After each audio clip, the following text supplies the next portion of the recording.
Okay, I take it that you can all hear me and see me okay, and I welcome you, and especially those who've not logged in, you are more than welcome. Thank you, dear Nirmala.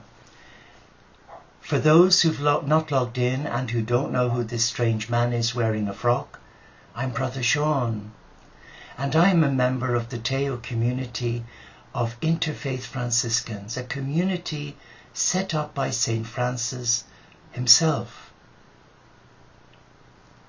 And now I would like you to sit and relax with me as we listen to this beautiful piece of music called The Pilgrim by Enya. And it's appropriate because we're all on a journey as pilgrims. How you journey on the road you choose to find out why the winds die and where the stories go. All days come from one day, that what you must know. You cannot change what's over, but only where you go.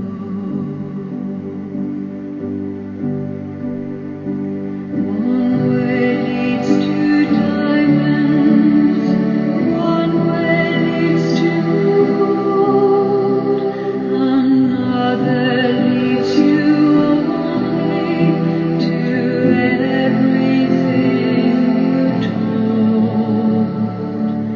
In your heart you wonder, which of these is true?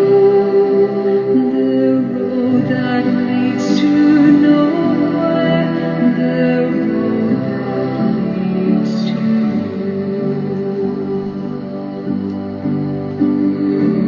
Will you find the answer in all you say and do? Will you find the answer in you?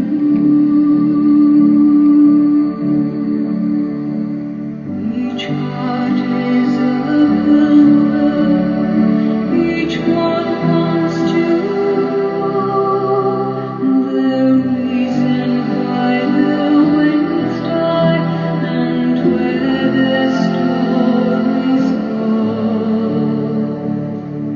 Pilgrim, in your journey, you may travel far. Oh, pilgrim, it's a long way to find out who you are. Pilgrim, it's a long way to find out who you are. Pilgrim, it's a long way to find out who you are.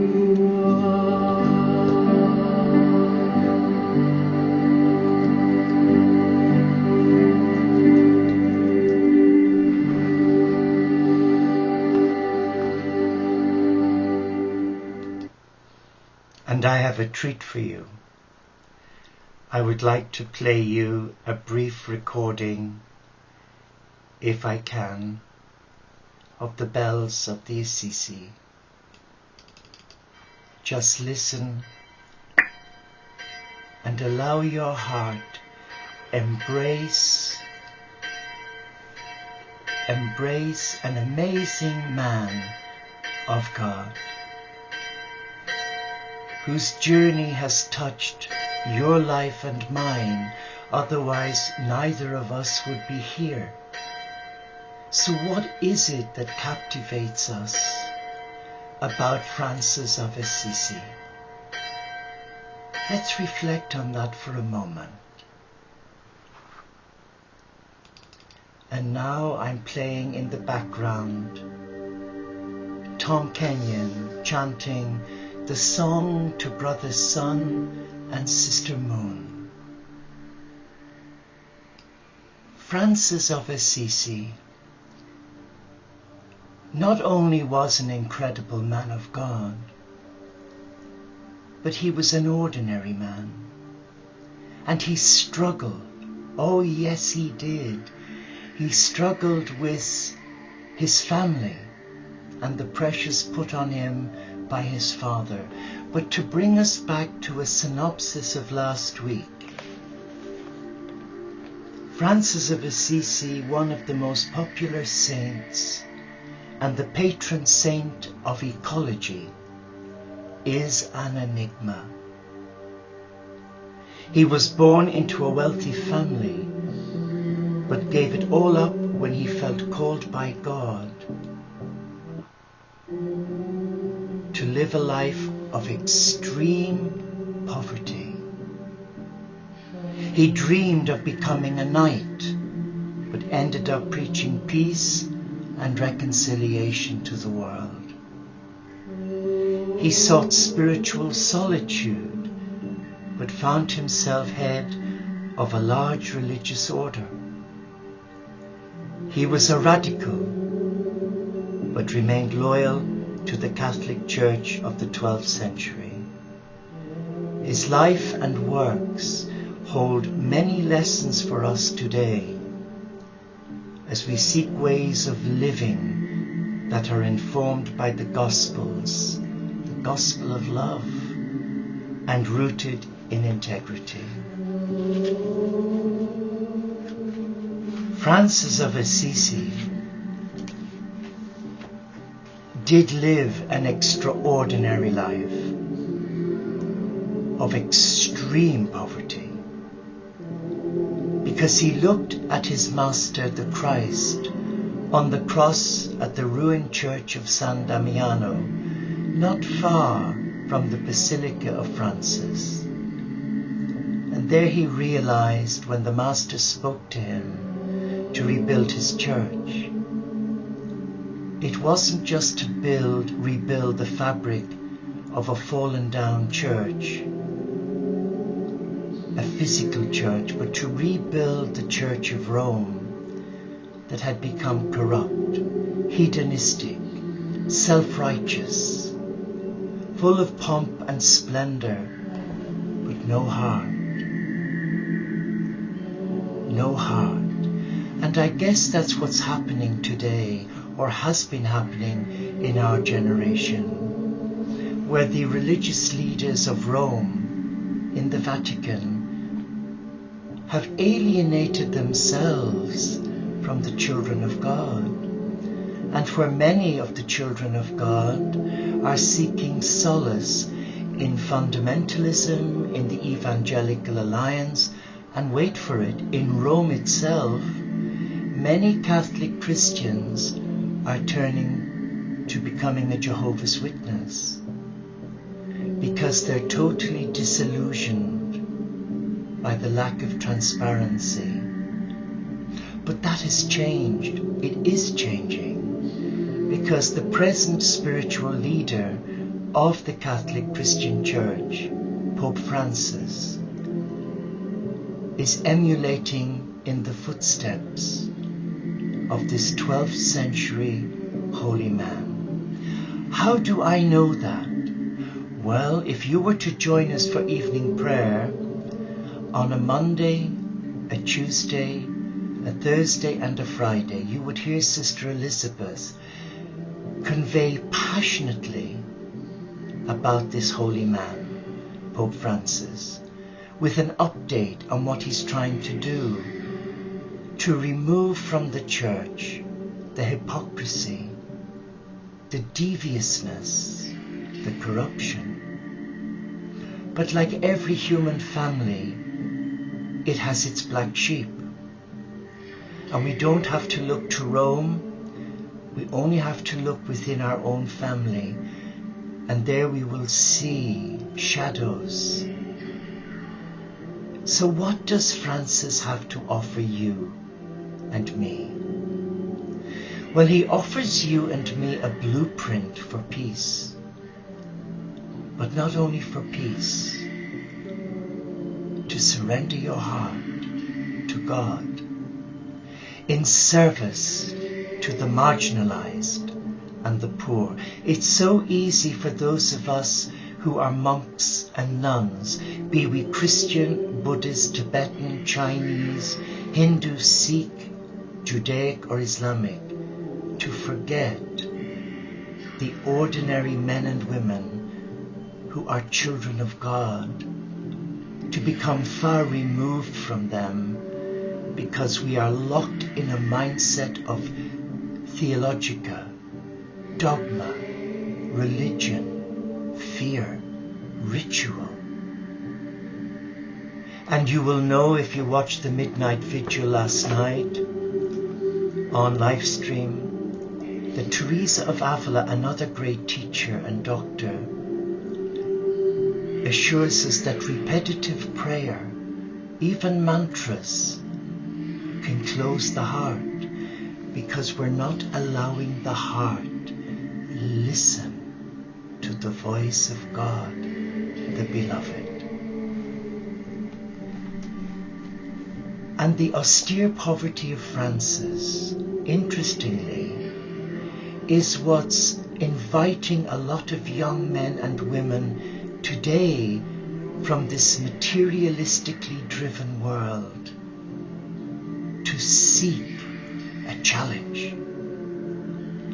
It's hard to take on board, but they're willing to leave their iPad, their iPhone, their internet, their designer clothes, their fast food takeaways, and embrace the contemplative life. And embrace a period of detachment. And I guess that's why we are here within as members of the Teo community. We are not trying to copy Francis. We're emulating the spirit of divine oneness in our heart. We are listening to the voice of the beloved who spoke to Francis and many others down through the centuries, like the Old Testament prophets, like Martin Luther King, who gave his life for peace, Mother Teresa of Calcutta, Rumi, Osho, Vishnu, Ganesh, Krishna, Paramahanda Yogananda, Sati Sai Baba, Sri Chimoy. When the divine calls you to intimacy like Francis, he doesn't wait for ifs and buts. Well, I don't know really if it's for me. We are all monks and nuns in our spirit. We are all contemplatives in our heart.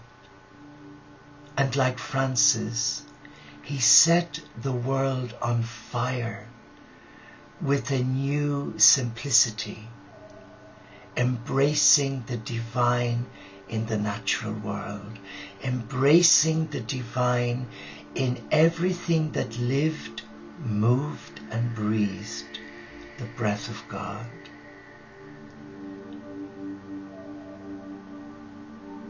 So what is the pulling power of Francis for me? It is his love. It is the love of the beloved, the cosmic Christ. And when I look to Francis, I see a man who has walked the talk. He doesn't seek adulation from his disciples. He wasn't a priest, a bishop, a cardinal, or even a pope. He was a monk who lived in the modern world. He was a man of simplicity, a man who found the Christ in the leper, the poor, the dysfunctional. And today, that's the story for you and me. to reach out and see the divine in every child of God. But let us read a little more about Francis.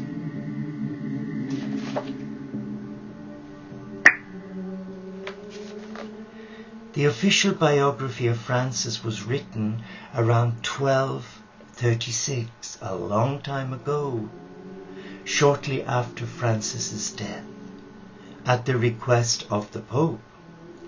It was written by Bonaventure, another great Franciscan theologian and philosopher, the most important medieval commentator on Franciscan spirituality.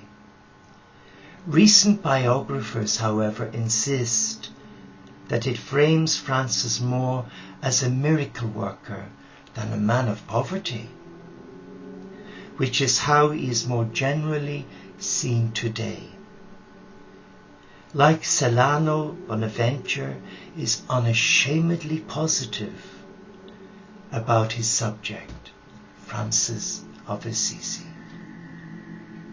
More recent biographies inevitably lean heavily on these two contemporary biographers. Particularly formative has been Paul Sabatière's Vie de Saint François, Life of Saint Francis, first published in 1894. As Robinson points out, in spite of the author's entire lack of sympathy with the saint's religious standpoint, his biography of Francis has opened up a new era in the study of Franciscan resources.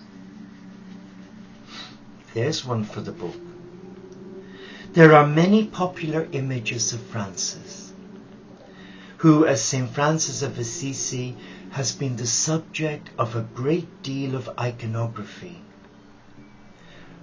over the centuries. The typical image is of a deathly thin monk staring out from beneath a brown hood, with a long thin face, piercing eyes, a thin untidy beard, projecting a strong sense of humility and serenity. And this is one of those icons that was given to me as a gift from Assisi. This is an image of Francis of Assisi.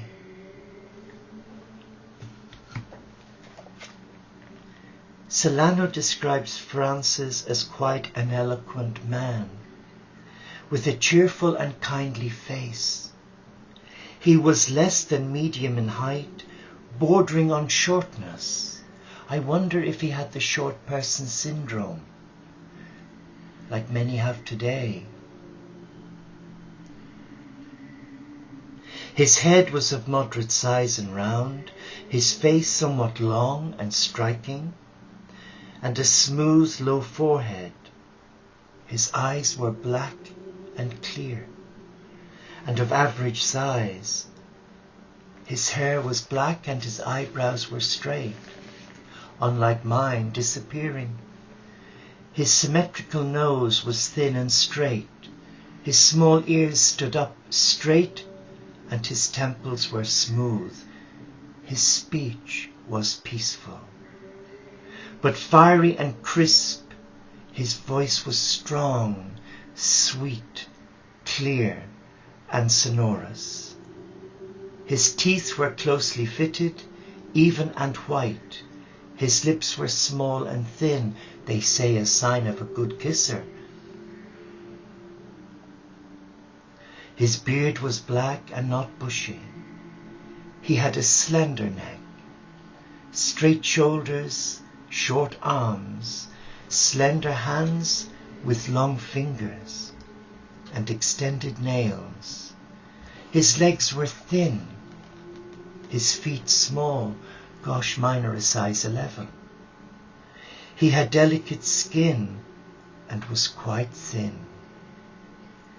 What is believed to be the oldest surviving image of Francis was painted in about 1218, although it is dated 1223, allegedly by a Benedictine monk during Francis' visit to Subiaco. It is the Sacro Specchio at Subiaco. Stacy sees in it a cowled bearded monk with a disarmingly ordinary face, but a face full of humanity and compassion. It is a representation, not a portrait in the modern sense of the word. Most people's ideas of Francis, of how he looked, are heavily shaped by the fresco painting of him by Cimabue in the lower basilica at Assisi, which Stacy calls human and realistic, and I've seen it, and it's beautiful.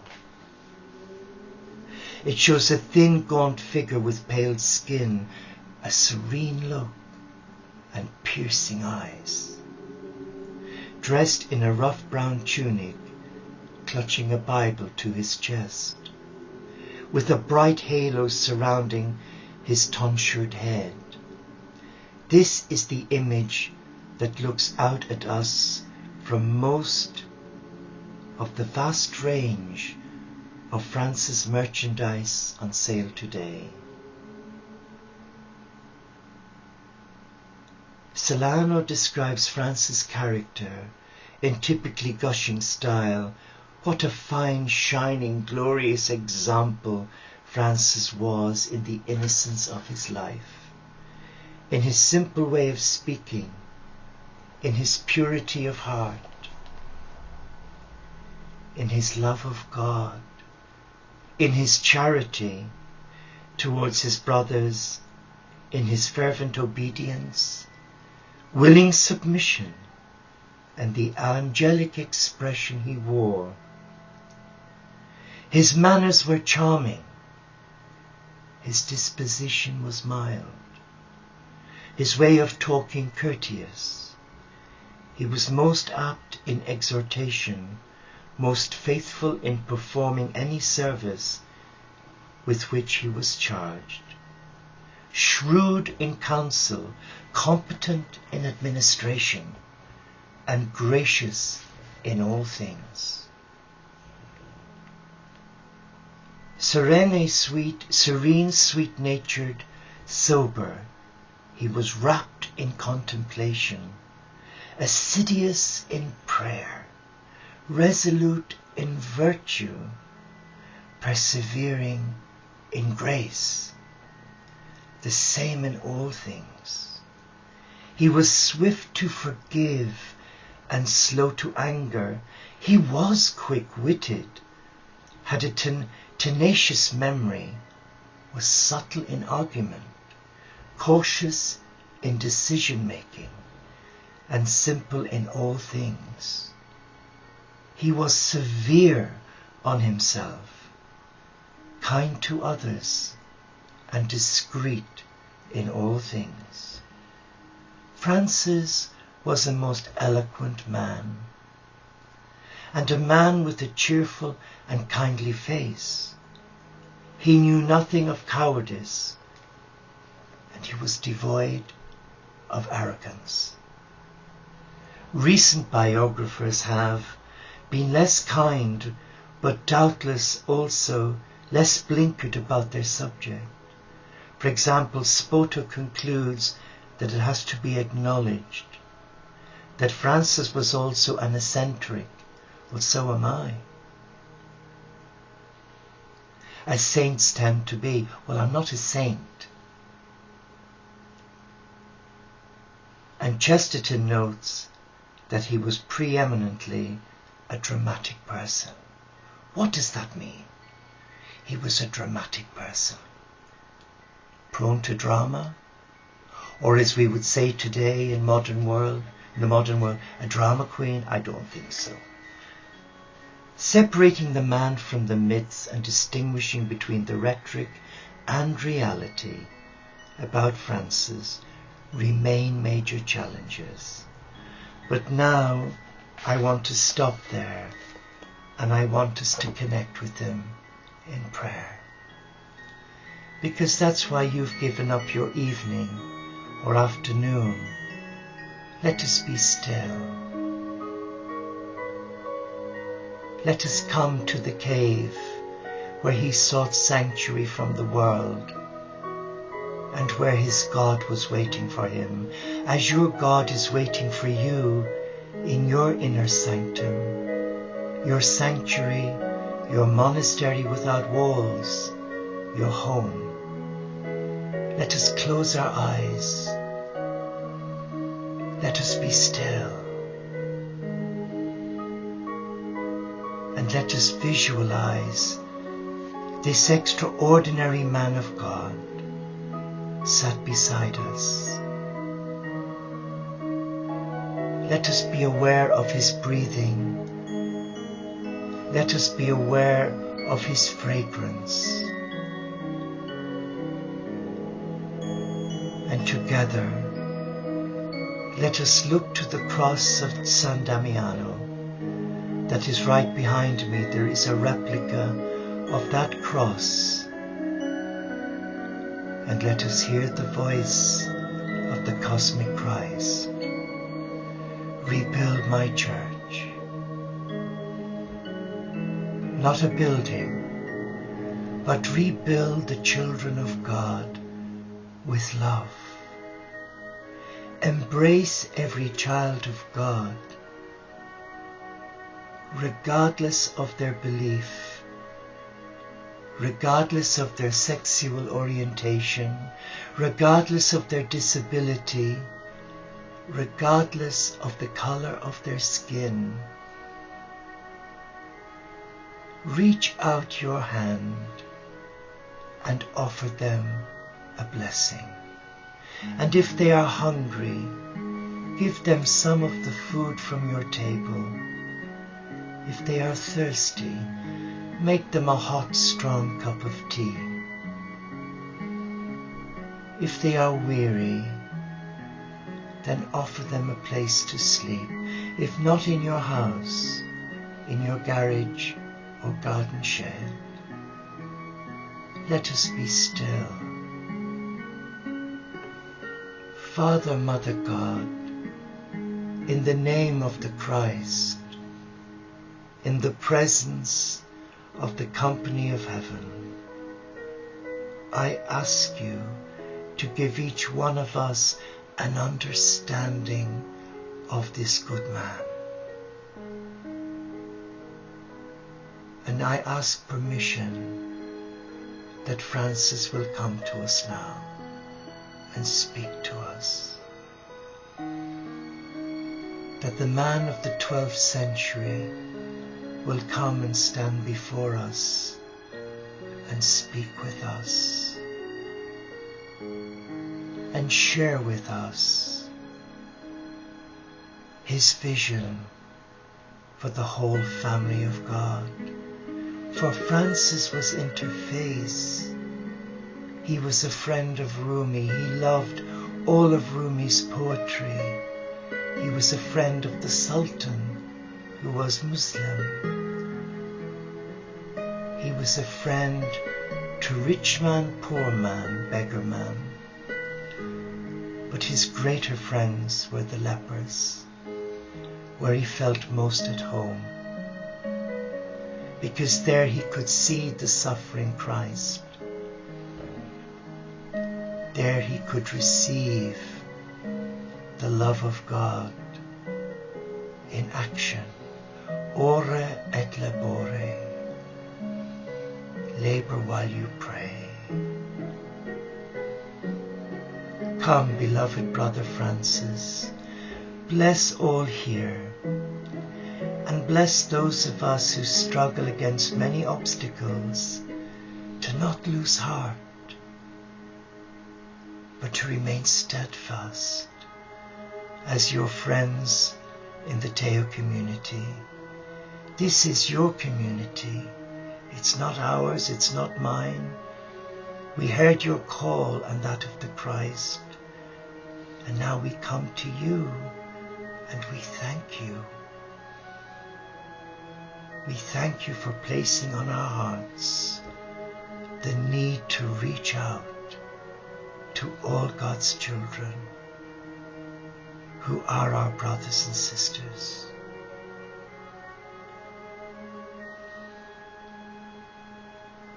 Let us be still and let us embrace the divine who is within us.